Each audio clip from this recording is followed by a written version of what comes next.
Welcome to the Mind Your Movies podcast. I'm Shane, And I'm Ryan. and this week we're doing something a little different. This is episode, I think, 13.5. We're cranking out the episodes. It's hard to keep track, but this week we are doing top five underrated movies. So Ryan and I each picked five movies that we think are underrated, and we're gonna recommend them. No spoilers, no, we're not going in depth like we normally do each episode, and we thought this would be kind of a nice change of pace. But Yeah. Yeah, I yeah. think it'll be a lot of fun. We've each got a list of five things. We've each got a few honorable mentions. Whenever you're making a list like this, you just end up with tons of stuff and then you have to narrow it down. So Yeah, exactly. Yep. And I gave myself some parameters where it kind of happened naturally, but all of my movies have a 3.0 or lower on Letterboxd and a 6 or lower on IMDb. Actually, they're all in the fives on IMDb, their average rating. So that that's kind of the vibe I'm going for movies that are I think underappreciated. But that's interesting. See, for me, I went for a little bit more on the popularity note. So I was going mostly on things that aren't viewed by as many people on Letterboxd as I think they should be. oh, okay. Um, so some of mine do range up to like three. I think my highest is probably a 3.6 rating on Letterboxd. Yeah, Um, but none of them are viewed by more than like I think like if I say 50,000 people, that'd be the that's highest. and that's way more than actually even the highest one here. So Yeah. these are all I think maybe not even maybe underrated, but they are definitely underviewed, Yeah, underseen underseen. also. Well, that's good because I think we both had slightly different approaches. We'll probably have different choice. I mean, there are a lot of options anyway. A lot of this, I thought this would be a good idea for an episode too because it's kind of personal taste and people could watch and maybe be convinced to give a movie a shot that otherwise they'd be like, ah, this doesn't have great ratings. Maybe I won't check it out. But we can vouch for them. But yeah, I think Brian was going to start. You're going to start with your number five, right? Yeah, totally. So my number five is the standoff at Sparrow Creek, which is a Nice. 2018 movie directed by Henry Dunham, and it's it's kind of a weird-ish movie, I guess, but I think it has some twists and everything, but the general idea is that there's like uh, a shooting that happens at some police event. I think it's a police funeral, and there ends up being this group of people that are hiding out in like a warehouse uh, and trying to evade the cops after all this happens. And it's kind of the unraveling of these people's connection to what happened uh, and all that stuff that ends up building up. And then there's some twists and some tense like moments. And then, well, it's called The Standoff, so take that as you will. Yeah. But it's a pretty intense, I think, movie that is only seen by 10,000 people on Letterboxd. Uh, it does. Yeah.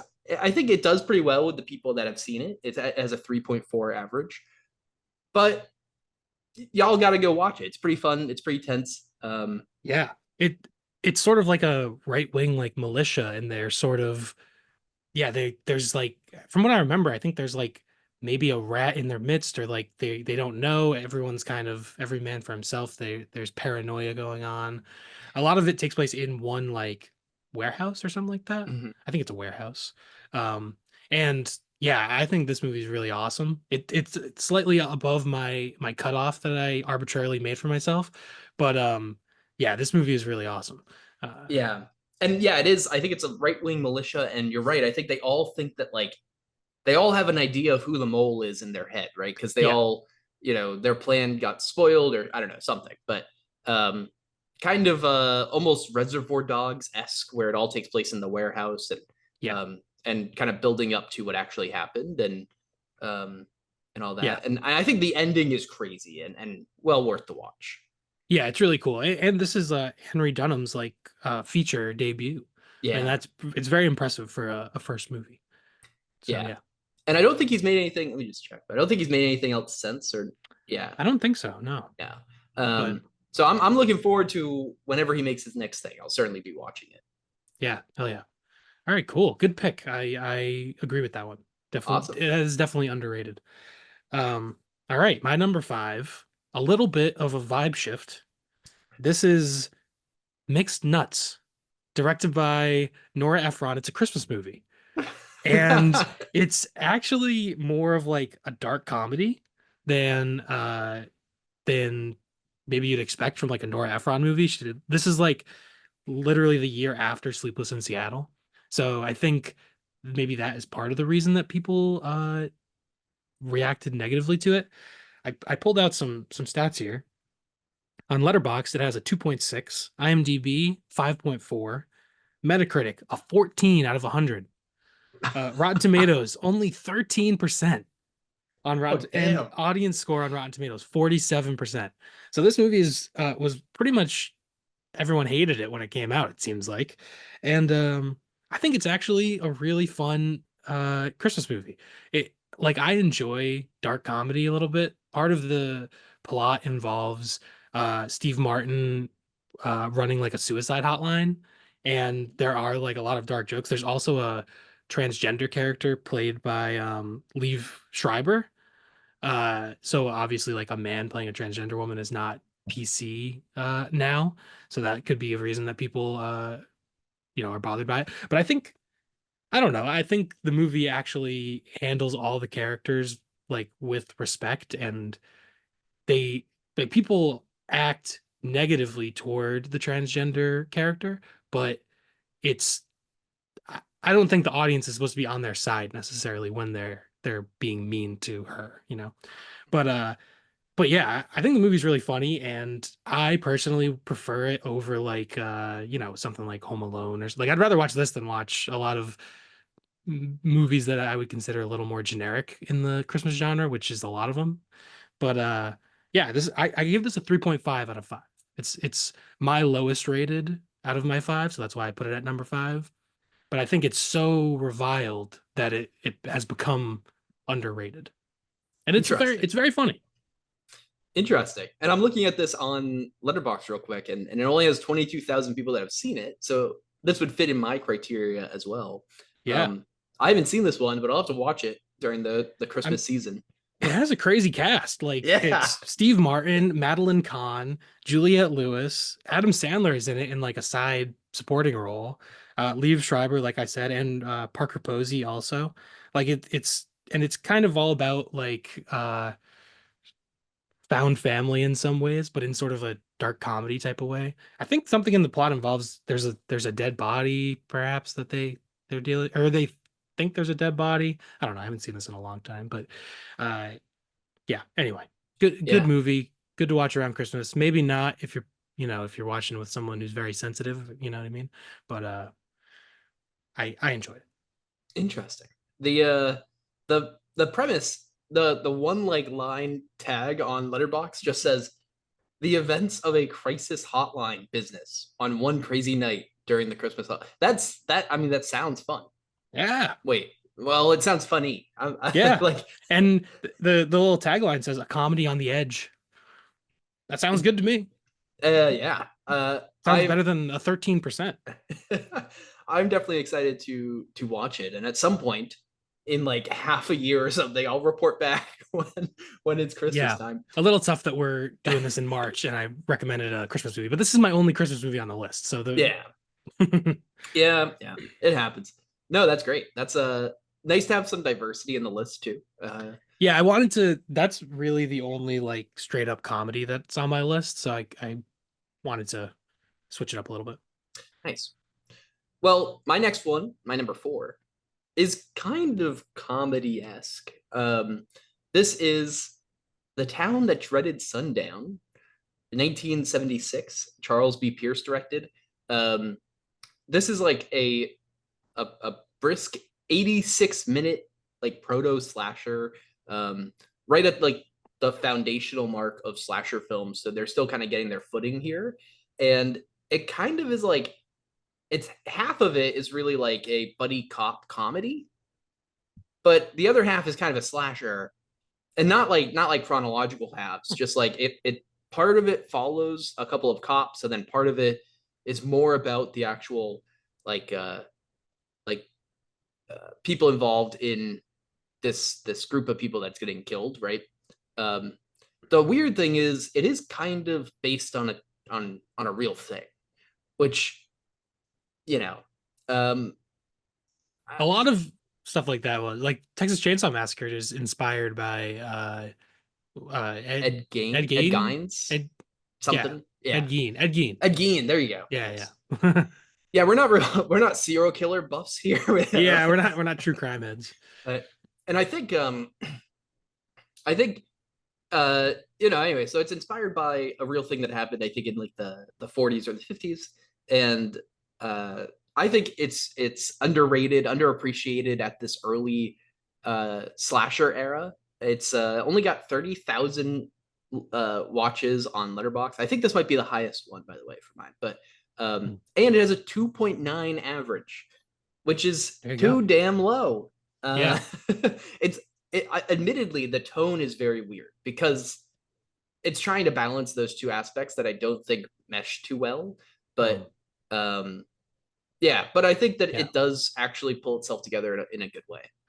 Yeah, I've never seen this movie, so I can't really weigh in, but I feel like this may have more views because there was that remake, maybe was it 2014 or 15 around that time? Around there, yeah. And that might have brought some more eyes to the original. But I haven't seen the original or the remake, so yeah. The remake, I also maybe think is also underappreciated, but I won't get too far into it. But the remake is kind of meta. So in the remake, this movie happened. Oh, This okay. movie came out in the remake As a um, movie. as a movie. It's not like Scream kind of where there's a movie based on the real quote unquote real events. Right. No, it's this movie. And like it's played every year at this like outdoor theater in Texarkana or something in the movie Yeah. world for the remake. Yeah. Anyways, it gets all sorts of weird, but I actually think I actually double featured these for the first time seeing both of them like a year or two ago, and I really enjoy them, and I think they're not the best slashers or even the best in that early era. Obviously, I mean 1974, right?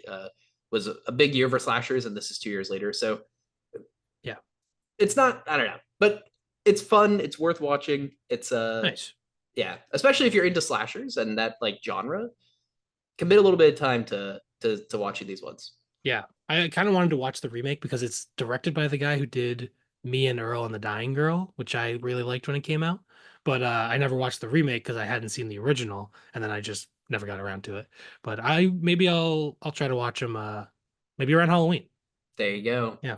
There you go. Yeah, I'm gonna be recommending Halloween movies here. You're recommending the Christmas movies. Excellent. Well, it's funny. My number four is actually also a horror movie, but it's a lot more recent. It's The Hole in the Ground. It's directed by Lee Cronin, who did the Evil Dead Rise, maybe last year or the year before. And yeah, this movie has a 2.7 on Letterboxd, a 5.6 on IMDb, a 63 on Metacritic, and actually on Rotten Tomatoes, it has an 83% from the critics, which is the highest on my list, but it only has a 48% from the audience. Yeah, so pretty big disparity between the critics and the audience on Rotten Tomatoes for this one. And I think this movie fits within the sort of subgenre of elevated horror. I know people don't like that terminology, but it sort of is like a trend that was going on in like the late 2000s, I think, into still today, to some degree. But I think maybe people were getting a little bit sick of it. Just sort of the slow burn and the horror as a metaphor and stuff like that. But I found this movie really entertaining. It's basically, I believe it takes place in Ireland, and this it's a mom and her son, and they go to the countryside, and in the woods there's a hole in the ground and there's spooky shit going on. Basically, that's basically the setup. Uh, and yeah, I think this movie is actually like really well made and genuinely suspenseful and entertaining, but also has a little bit of depth to it as well. So I gave it 4 out of 5. So a little bit of a disparity between my rating and the average rating on Letterboxd. Uh, yeah, Wow, that seems cool. I somehow this is on my watch list, and I don't know how or why, but I'm bumping it to the top of my watch list. I'll make time to watch this. This sounds pretty awesome. And only 45,000 people on Letterboxd have logged it. yeah. I kind of went under the radar. I don't know why. I guess I don't know. Yeah, Yeah. I thought it was pretty great. Yeah, that's interesting. I wonder also if this will be it's got to be up there in our more recent ones on this list, I'd assume. 2019 is Yeah, I mean, I guess it is like 6 years ago now, but that's crazy. but I don't like that. it feels really recent, which is cool. So, Actually, all the rest of mine are in the 2010s. oh wow, Yeah. cool. So and Mixed Nuts was the 90s. I guess I could have done a little bit more Oh, effort I of mean, diversifying the eras, but that's okay. no, that's It's tough crazy. because a lot of uh older movies, like, you seek them out if they're considered classics and stuff, and you don't necessarily always seek out the underseen and underrated ones. But Yeah, anyway, yeah, definitely. Cool. Well, that sounds like a great watch. It's going on my list. nice. I my next one, number three on the Yep. list, is I would say kind of a classic. So I don't know if it really should be on this list, but I'm going to include it anyways because it's only seen by 39,000 people on Letterboxd, which is I think I said last time that it might have been my highest, but I think this one must be my highest. 39,000. We're getting close to that mark on the 50,000 ish that I, you know, so whatever. But this is Mario Bava Black Sabbath. Mario Bava, of course, has many horror movies that I think are underappreciated or underseen. But I would love to like just binge watch all of Bava's stuff. But this is cool because it's an anthology. We've got three things here. Uh, we've got a short story called the Telephone, uh, which is kind of a really early adaptation. This is in 1963. The Telephone's a really early adaptation of like the killer on the phone thing, right? Which is really neat. I like that would have might have been one of the coolest things watching this. It's just seeing that idea so early, right? Yeah. And then there's a supernatural one called the Wordalock, um, that I Yeah. think is about a vampire village thing. Yeah. Very eerie, like gothic style, Yeah. um, which was cool. Not my favorite of the three, I think, but and then one called The Drop of Water, uh, which uh, which I don't know if I remember much about, to be I think honest. there's also like a supernatural element to that one, Yeah, probably. from what I remember. But yeah, Let me it's a see. pretty cool like anthology. All of them directed by Mario Bava, but they're just separate short films. But yeah, very cool classic horror movie. Yeah, and there's a lot of like I said, it's kind of a classic. Like I think a lot of people that go back to watch it, like there's a lot of a lot of 5-star reviews.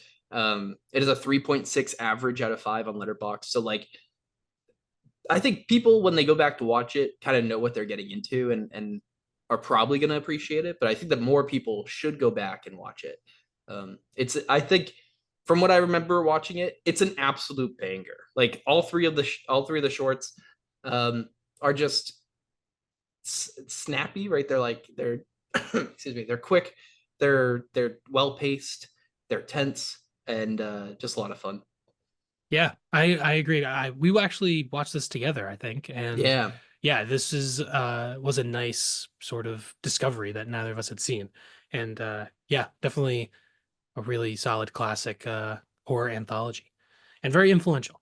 So yeah, definitely worth checking out.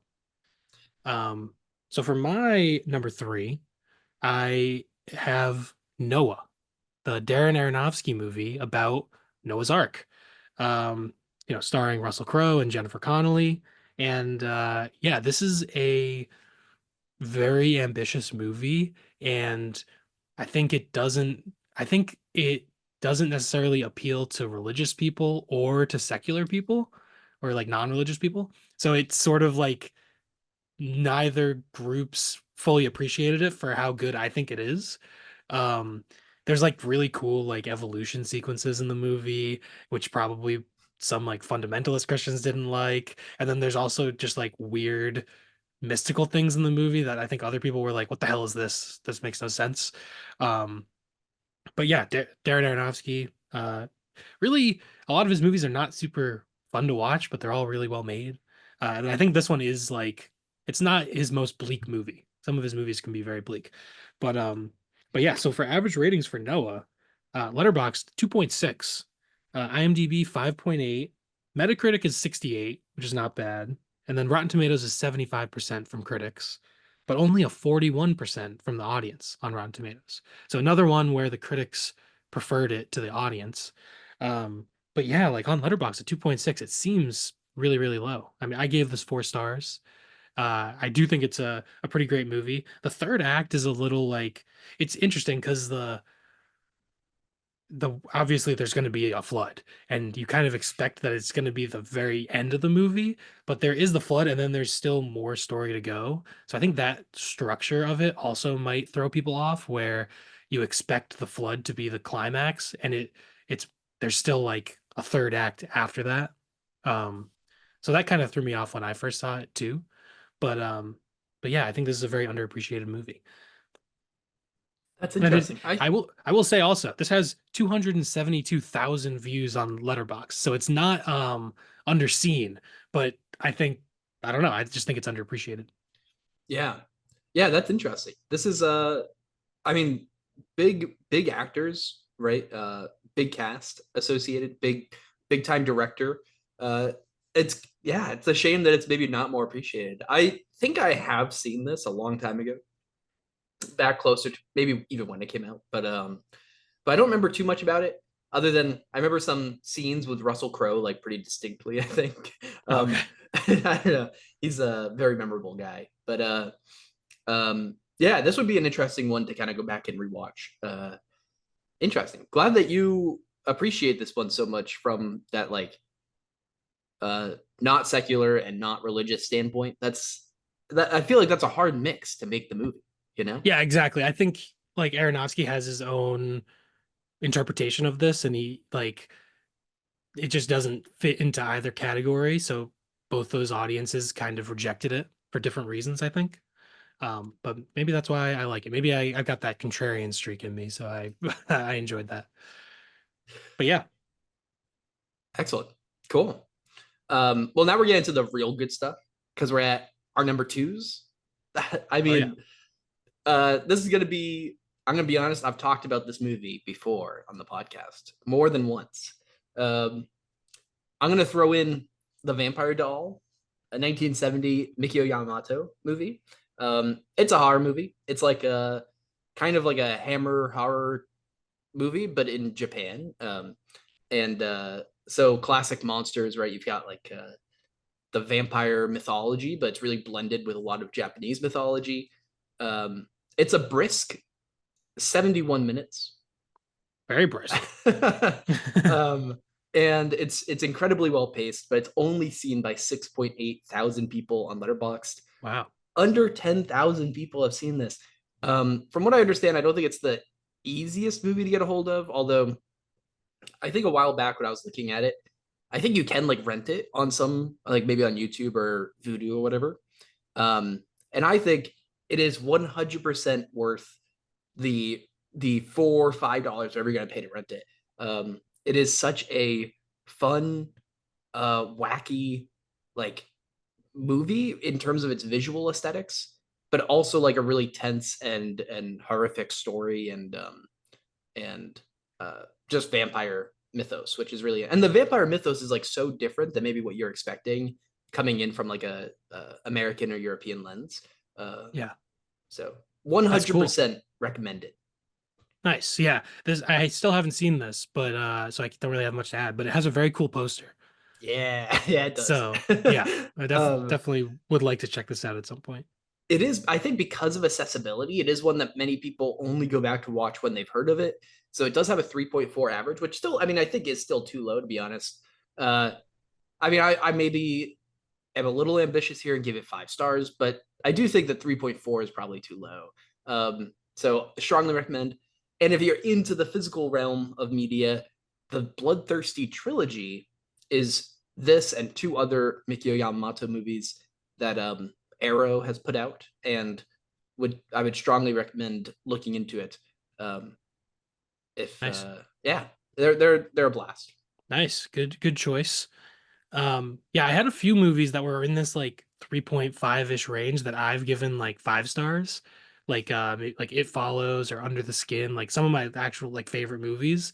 But I wanted to keep the ratings a little bit lower. And I think those are Yeah, both actually on my like my favorite movies list, so I'm like, go with some other stuff.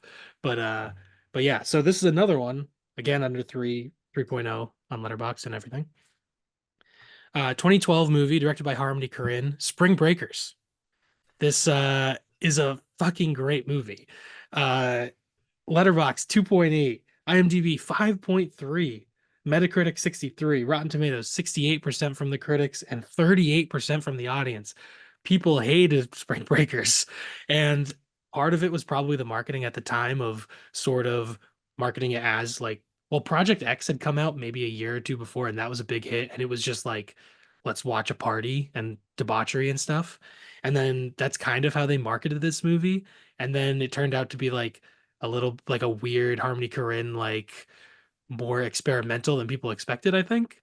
But also it has still that sort of MTV spring break aesthetic that maybe art house audiences are put off of. So I think this is another movie where two distinct audiences have like reasons that they would dislike it. But I think it's like really fantastic. James Franco is awesome in this movie.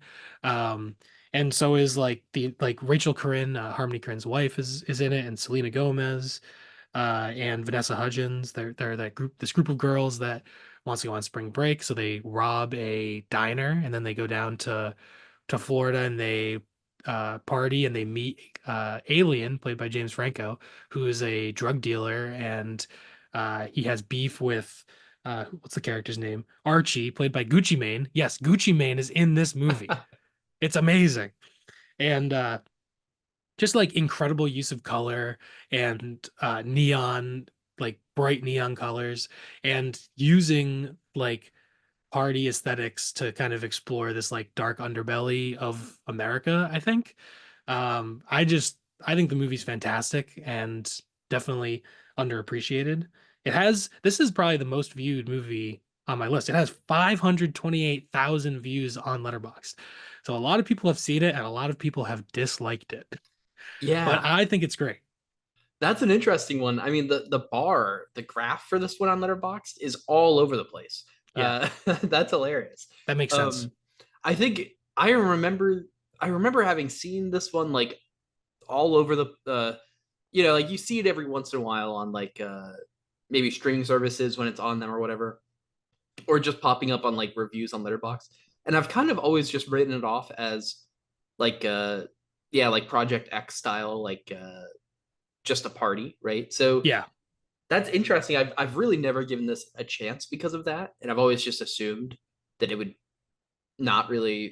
satisfy what I'm looking for. But maybe I'll have to give it a shot. I think it's awesome. I'm also a Harmony Korine fan, and like this movie and Gummo are almost like it kind of the aesthetic is so opposite. Gummo is so dirty and grimy and like in the dirt, but in this movie is more flashy and bright and neon. But they both have that type of like sort of impressionistic and like abstract storytelling that I think is really interesting. And yeah, I think within the context of Harmony Korine's like career, it and his style, the movie makes a little bit more sense. I think if you're looking at it as like a party movie or as like a straight up crime movie, then it doesn't really fit in either of those genres fully. I feel like that's a pretty common trend, maybe with these underappreciated or underviewed movies. Is like when you think it's going to be one genre, right? Like with the town that dreaded sundown, or even kind of with Noah, right, where it's like the audience appeal is split, so people might never end up seeing it because of that, or go into it with a certain expectation, right? Yeah. And like this movie like is not trying to like necessarily criticize or like condemn is the word I'm looking for. It's not trying to condemn like party culture. Like it is showing the fun of it, but it also shows this dark side. It's like showing both at the same time. And I think people generally prefer if a movie like ha if a movie has two competing ideas and they both the movie doesn't take down either side, then people kind of are confused. They're like, what's the message here? You know what I mean? But I think Mm. part of the message is that the reason people like to do this is because there is fun to it, but then there's also this dark side too and everything. And part of it, I think, is just that Harmony Korine likes to make memorable images and the story in a traditional sense is not what's most important to him. And there's a lot of great imagery in the movie. Just anyway, I think it's fantastic. Awesome. Very cool. So this is Well, your number one. this is my number one. Yeah, This in my opinion might be the the the most underappreciated movie of all time. That's maybe kind of. maybe. Whatever. Only 17,000 people have logged this movie on Letterboxd, which is way too few. Um, this is Operation Avalanche, 2016 movie directed by Matt Johnson.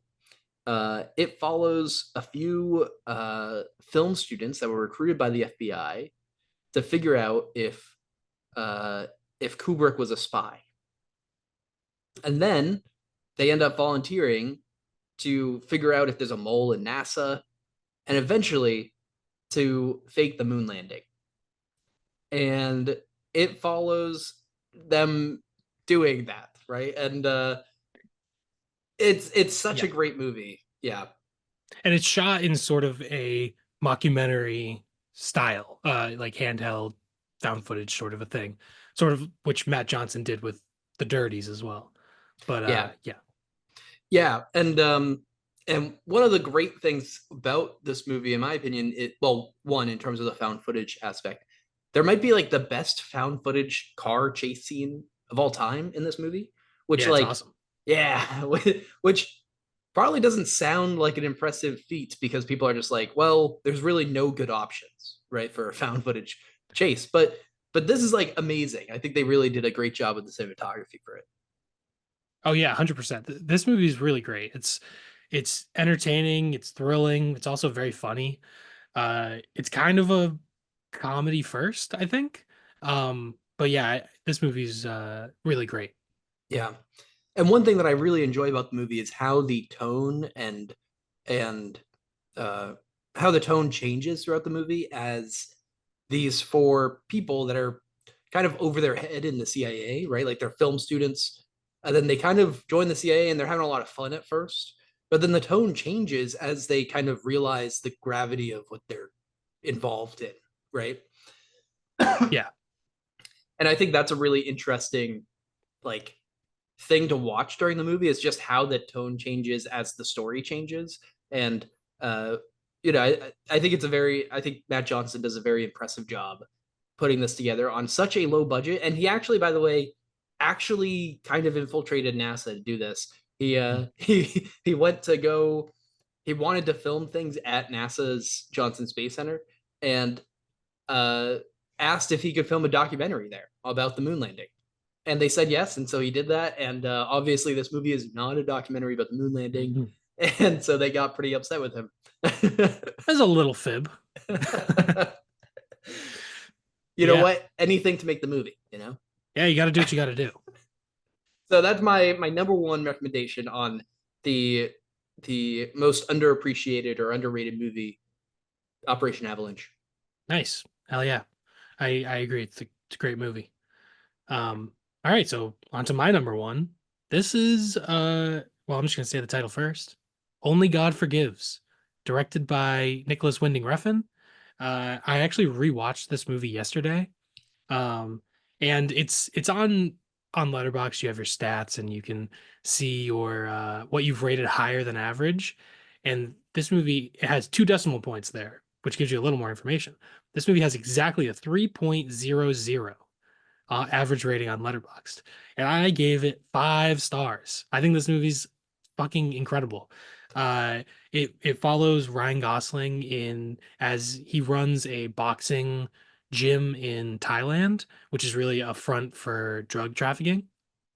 And his brother uh, kills a prostitute at the beginning of the movie, and uh, the the prostitute's dad kills the brother for revenge. So then it's about revenge, and got Ryan Gosling's mother, uh, played by Kristen Scott Thomas. She ends up coming back, and it's it's mainly about revenge. And there's this uh, character named Chang, played by Vitaya Pansringam. I don't know if I'm saying his name right, but he's a really good Thai actor. He's very good in this movie. uh, and he is sort of like this almost mythical person who's like enacting some form of justice or vengeance or whatever it may be.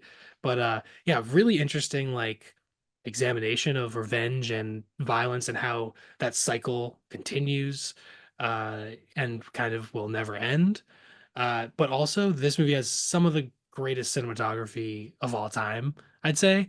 Like every shot is just incredible. The use of color is great, and the use of shadows. There'll be shots where, with these, I don't know how these ornate, sort of, I don't know, ornate designs in windows, and the light just coming through them.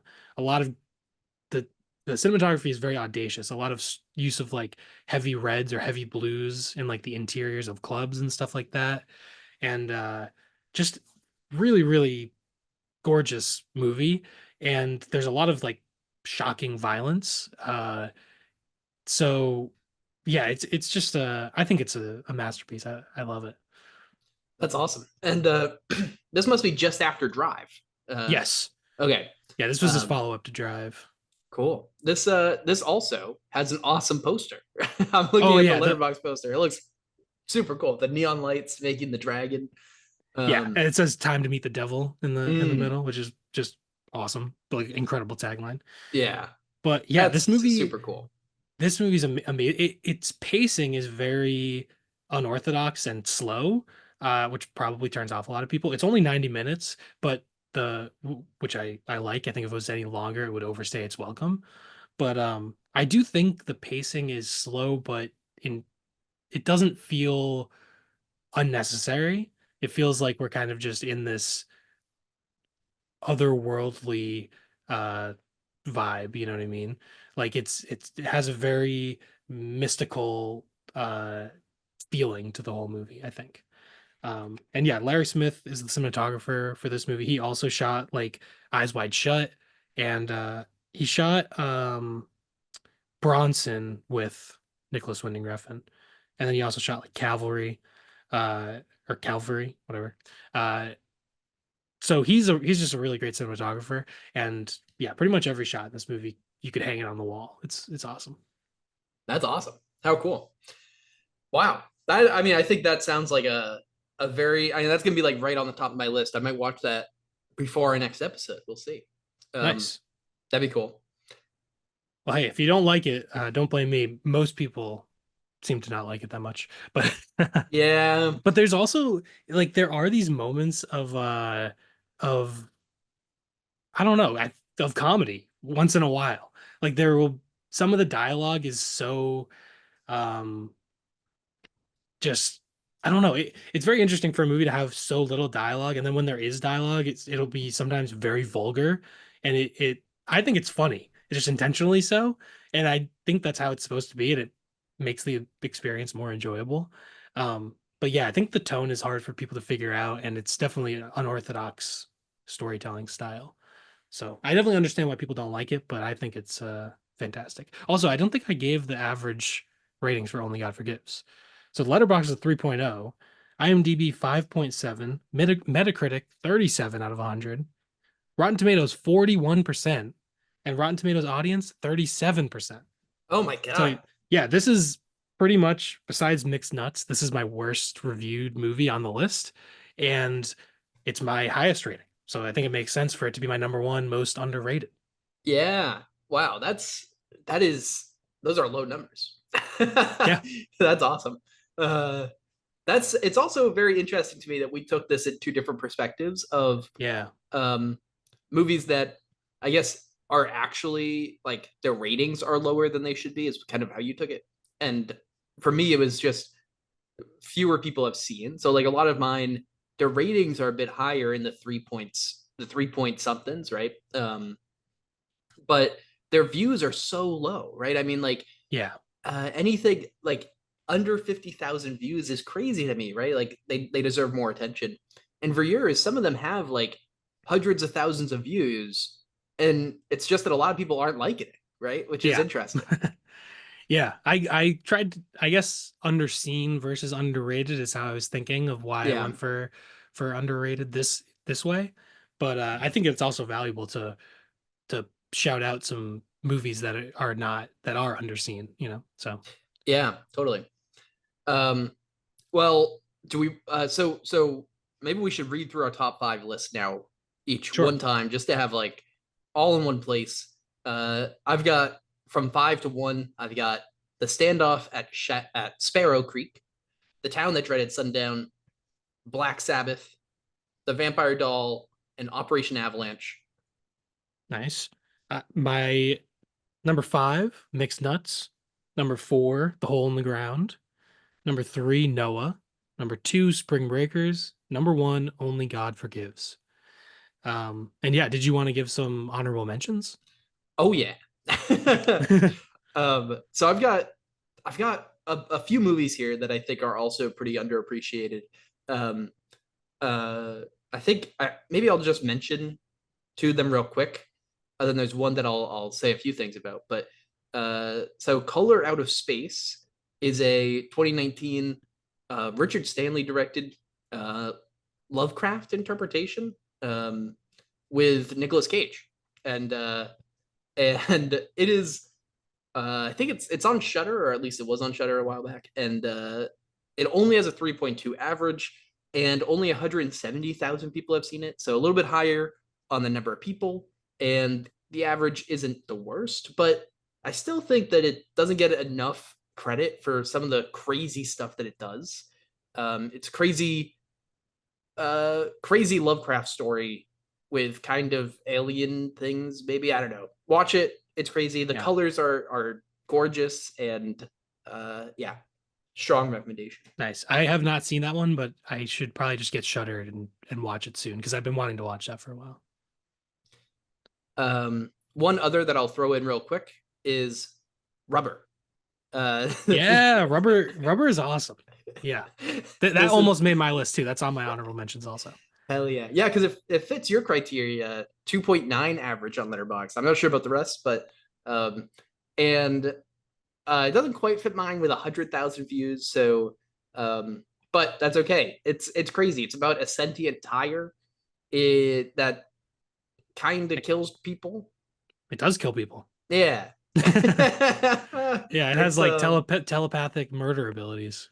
yeah, Yeah. and it's crazy. There's like a psycho scene where he kill. There's like the shower, and he opens the shower, uh, and you see someone get got that way. It's crazy. It's a lot of fun. Yeah. It's only 82 minutes. It's well worth your time. Quentin Dupe, Depew. Depew. There you go. Mm. Yeah. Strong recommendation on that one too. Yeah, that movie's awesome. Love Rubber. Uh, Did you before have a I do have one more, but do you have a couple that you want to give real quick? Sure. I wrote down a shitload of honorable mentions. Uh, two that could have made my list, but didn't because we've actually already covered them on the podcast would be Old and Trap. Two M. Night Shyamalan movies. I think Trap is a very entertaining but flawed movie that I really enjoyed. I found it very funny and enjoyable. But Old, I think, is like legitimately like pretty great. And I think it's very underappreciated. The only reason it would have been on my list. The only reason it didn't is because we already talked about it on the podcast. So that's why it's an honorable mention. Maybe another one would be Kaneda, which is Yorgos Lanthimos's first. Well, actually, he like co-directed a movie back before this, but this is his first solo directorial effort. And I watched this after having seen like all of his movies, maybe between The Favorite and Poor Things. So I already knew his style. And going back, I thought this was like pretty great, but I definitely understand why it doesn't appeal to people, and it's probably just for Yorgos Lanthimos enthusiasts. Like once you've seen all of his movies, then go back and check out Canetta. But um, but yeah, those are a few honorable mentions for me. Cool. Um, my last honorable mention is fits into both of our categories, but I think it was a little too underseen to actually mention as one of my main ones. Um, and it's pretty recent. It's a 2021 movie by Paul Owens. If you don't know that name, it's because he's made like a lot of video game documentaries, I guess, but that's really it. And so this is, I think, his first like narrative feature, um, called Landlocked. All one word, Landlocked, and it's only seen by 1.6 thousand people on Letterboxd. Wow. So I think almost too underseen to put in my main list, but its average rating is 2.8 out of 5 on Letterboxd, and it's really about like nostalgia and um like uh, good and bad memories and all that stuff, right? But it's about a guy that goes back to his like family house and finds an old video camera, but when he looks through the video camera at a certain place, he sees a memory of that place in the camera. Um, and that's kind of the premise. It's only 75 minutes long, so I won't say too much to spoil anything. But it's about him kind of, I guess, reminiscing in some of these memories, and then things get weird. And it's a very slow and um, very low budget movie. So I think you have to go in with a certain expectation, but I think it's well worth its time. Nice. Yeah, I've never heard of that. So good call. I mean, if I can just throw out a few more names, honorable mentions, there's Lizzie, which is about Lizzie Borden. Very good movie. I saw that in theaters when it came out. Cuckoo I watched recently, which I thought was really good. Uh, Peppermint, a revenge action movie with Jennifer Garner, I think. Uh, like really cool movie. I think it's really good. But that Peppermint is the critics hated it and their audience really liked it. So I didn't necessarily think it fit underrated. But anyway. And then a few big big budget franchise movies that I think are a little underrated, which I didn't want to put on the top five, because most everyone has pretty much heard of them. But Joker Folie à Deux, I thought was great, loved it.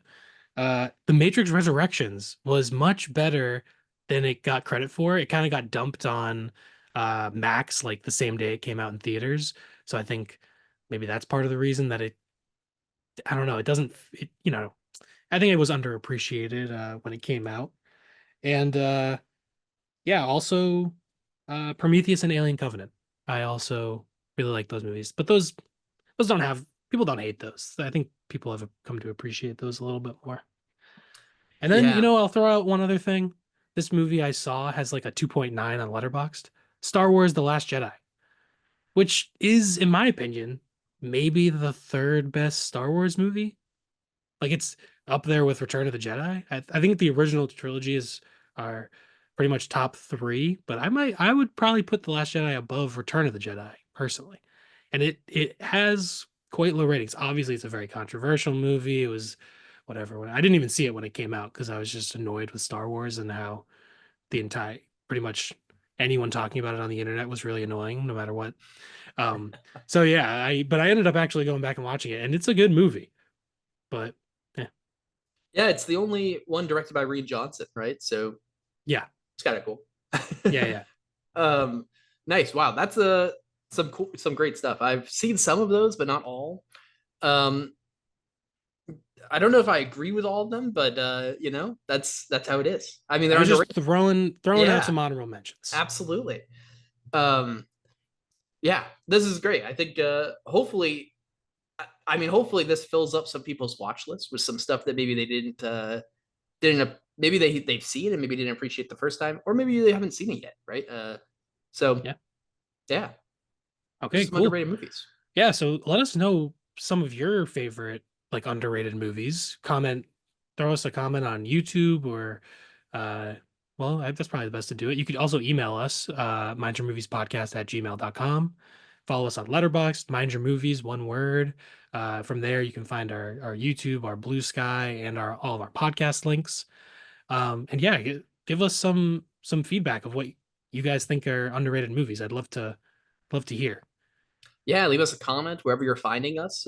Shoot us an email. Yeah, Yeah, anything. Let us know if you cool. agree with And these, if you disagree.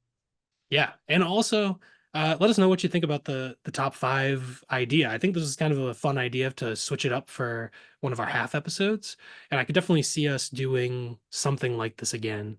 Uh, with different topics for each one. I think it'd be pretty fun. But Absolutely. Yeah, this and you know what? It's a lot of fun for us to put together a big list, right? And hopefully fill up, like I said, hopefully fill up some watch lists. So yeah, if you guys enjoy it, let us know. But otherwise, we'll see you next time. I I've never missed the actual recording button, yeah like when we've actually started yet, but that might be the closest I've gotten. yeah.